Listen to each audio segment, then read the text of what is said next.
So we've just unboxed our brand new turbo. So we've gone with a Pulsar 7375 1.15 T4 rear housing. So put it into like a G42. And it's on the car.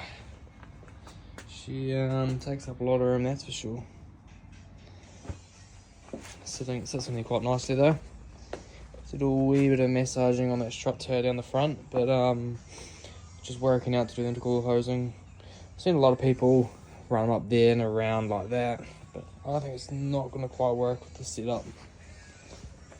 So it looks like what we're going to do is we use the V-band and go straight on there to a 90, straight on there to a 90, and then a 90 down. And then it's going to go down like that, put another 90 down there like that, and then obviously weld the other 90 onto there. So yeah, it should be pretty good. So probably I might look at welding the 90 onto the intercooler there. We'll run it straight. We'll wait and see till we get it all fitted up. Wait for the intercooler. We've just ordered one today, an Airflow Race Series 600 by 300 by 100mm core. One of the race ones, so it should be here. We'll go on well by the weekend or Monday at the latest. So yeah, she's starting to come together. We've ordered a new cam gear. Get rid of that one. Ordered some hoses and fittings, and a new ARP bolt for the front of the crank pulley, so we can get all them parts but the front of the motor all to get together. And yeah, she's getting there. We've ordered some 2.5-inch stainless to do our wastegate pipe, and then a 4-inch. I've got some 4-inch bends to make up our dump pipe for the main exhaust. So just a 4-inch out of the exhaust, 2.5 out of the wastegate. So she's pretty big. Yeah. So yeah, as you can see, we just got it buffed not long ago as well. Wet sanding and buff, so turned out really well. Still got a wee bit more buffing to do, so she's a bit dusty. It's been sitting on the sheet for a wee while, but yeah, we'll keep working on it and go from there. Picked up our brand new intercooler and surge tank, which I've already fitted up. So this is our brand new Race Series Airflow 300 by 600 by 100mm thick intercooler. So she's quite a big intercooler. Pretty thick, so just picked that up today. My good friends at Auto Centre for sorting this out for us, so can't wait to get that on the car and start making some new intercooler piping. So same size we used to run, but it's obviously 30mm thicker, so yeah, it should be pretty cool. What else we got? We got this new Airflow surge tank, so let's get that open now. So we're running a twin pump. I've already pre-assembled it, but we're running twin pump. Each pump does 675 horsepower. So we're on a twin pump. We've got a Y intersection and a 10 micron filter. We're running E85 through this, so should do the job nicely. So that'll just mount on the boot. Obviously doing this, I'm thinking now we're gonna have to upgrade the charging system to supply enough power to run 3 fuel pumps, and Haltech dash and Haltech ECU.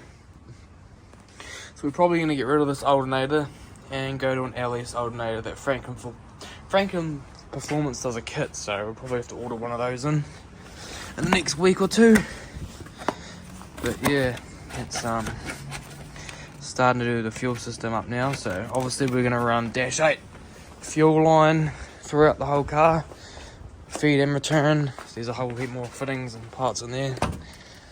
There's our new R35 GDR coil kit and brake kit, which we got from Tarks. So get that on the car. We've got the new Tarks fuel rail around here as well, somewhere that's just arrived. Don't know where I'll put that. Right here. So we've got a new Tarks Nice bit of kit. Got one of these on my Escort. New fuel rail. So obviously we'll do that, then do a new set of injectors too. Put that over there in the boot. New parts. And here we got some 2 metre length of stainless. We've started making exhaust up for it. So there's the section there. Made the 4-inch dump pipe and made a re-soak pipe. There's the re-soak pipe there which goes in. All 2.5-inch stainless. 4-inch stainless dump off the exhaust, off the turbo. Just making some intercooler piping at the moment. And yeah, we also today we picked up a motor from a car wrecker in Buff. Got a really good deal on it. Most of you guys know what this is. I run one of these in the Escort and both my Pulsars. It's a SR20VE, so fully complete engine. It's real clean on the inside. Had a bit of an oil leak of course, but really good score on this. And you got it for $300, so normally you pay $2 for just the head. The Aussies do, so really good score. So we'll put this one under the bench in the corner. We've already got a few of them sitting under the bench, but it's always good to have some spares when you're running a lot of power through them and you break them. It's always good to have spare motors. Anyway, you use just the heads and stuff, but obviously run them front wheel drive as well. So the Escort runs one. We've got a couple under there and a couple around the back. The Escort runs an SR. The RB Skyline should be SR, but decided to go RB. And obviously, this has got an SR20DET in it. But in our Pulsar track car, we run a pretty highly modified SR20VE with EFI Solutions ITBs on it.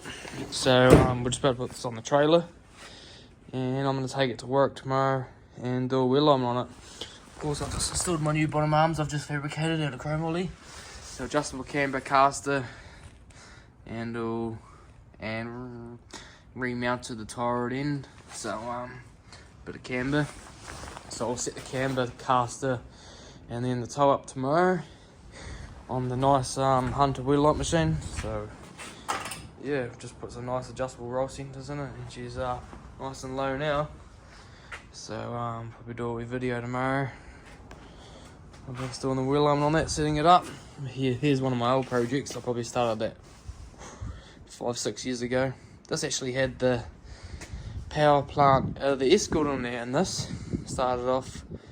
I built it for this, so lost a bit of interest in this. So I bought the Escort, and I wanted to turbo the Escort, so I decided to rip the running gear out.